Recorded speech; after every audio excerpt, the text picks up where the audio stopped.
ये है मरु प्रदेश राजस्थान। यहां जैसलमेर और बाड़मेर में गर्मियों में तापमान 50 डिग्री सेल्सियस तक पहुंचता है। यहां मौजूद रेत के टीले जीवन विहीन और बंजर लग सकते हैं, लेकिन यहां भी जीवन ने खुद को इस जगह के मुताबिक ढाल लिया है। जीव जंतुओं और पेड़ पौधों ने खुद को उपबंजर स्थिति, तापमानों और नमी की कमी के हिसाब से परिवर्तित कर लिया है।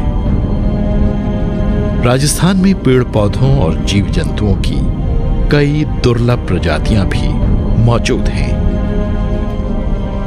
हालांकि राजस्थान को एक रेगिस्तानी राज्य कहा जाता है, यहां विविधता बेहिसाब है। अरावली श्रृंखला दक्षिण पश्चिम से उत्तर पूर्व दिशा में फैली है और इस इलाके को 2 हिस्सों में बांटती है। पहाड़ी और ऊबड़ खाबड़ दक्षिण पश्चिमी इलाका और कम वन वाला उत्तर पश्चिमी क्षेत्र यानी निर्जन थार, जहां हर साल केवल 2 से 4 इंच बारिश ही होती है।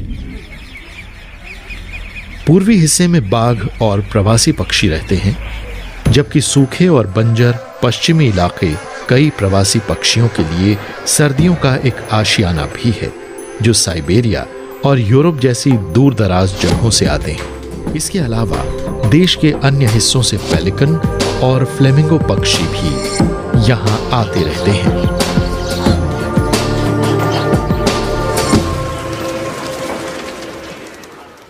सांभर झील जयपुर से 100 किलोमीटर पश्चिम में स्थित है।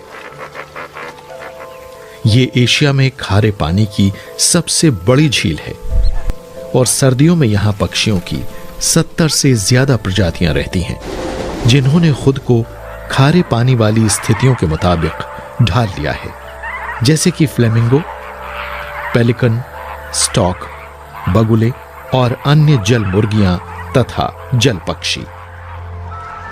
सांभर झील की लंबाई 35 किलोमीटर से ज्यादा है और अंतर्राष्ट्रीय महत्व की इस जलराशि को रैमसर साइट घोषित किया गया है। ऐसा इसलिए है क्योंकि ये ढेर से प्रवासी पक्षियों और जीव जंतुओं की जीवन रेखा है। यहां सबसे अधिक नजर आते हैं फ्लेमिंगो पक्षी। यहां एल्गी के खूब खिलने और पोषक तत्वों से भरपूर पानी के कारण सांभर लेक में ढेर सी गतिविधियां चलती रहती हैं। स्थानीय तौर पर फ्लेमिंगो को सुरखाब या फ्लेम बर्ड कहा जाता है और इन्हें अपना गुलाबी और किरमिजी रंग अपनी खारे पानी वाली खुराक में मौजूद बीटा कैरोटीन से मिलता है। जिस फ्लेमिंगो की जितनी बेहतर खुराक होती है, उसका रंग उतना ही गहरा होता जाता है। लेकिन हजारों पक्षियों के लिए एक नखलिस्तान होने के अलावा सांभर इस निर्जन और हजारों लोगों को रोजी रोटी और नियमित आमदनी का एक वहनीय स्रोत भी मुहैया कराती है।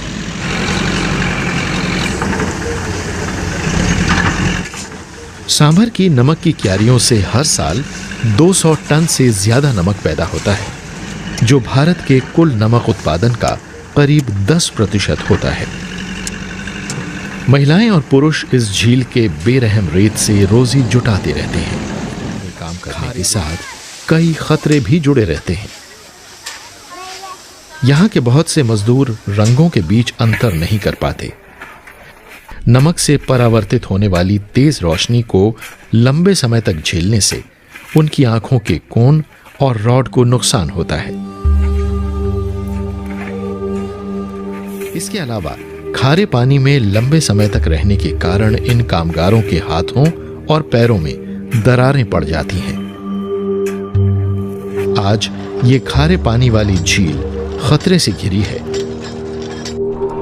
इंसानी गतिविधियों में वृद्धि होने के कारण इस खारी झील की प्राकृतिक प्रक्रिया बाधित हुई है।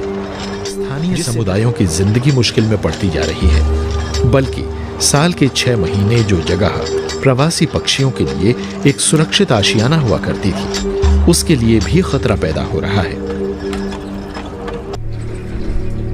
सांभर झील दम तोड़ रही है। इसके किनारे सिकुड़ रहे हैं, आहार की भी कमी होती जा रही है। लिहाजा ये झील प्रवासी पक्षियों को संभाल नहीं पा रही। 80 के दशक की शुरुआत में जहां 5 लाख फ्लेमिंगो यहां आते थे, अब उनकी तादाद घटकर सिर्फ 30,000 रह गई है। यह झील एक अंतर्राष्ट्रीय विरासत, एक रैमसर साइट है। अगर हमें इस प्राकृतिक पर्यावास को बचाना है तो सख्त कानून और राजनीतिक इच्छा शक्ति की आवश्यकता है।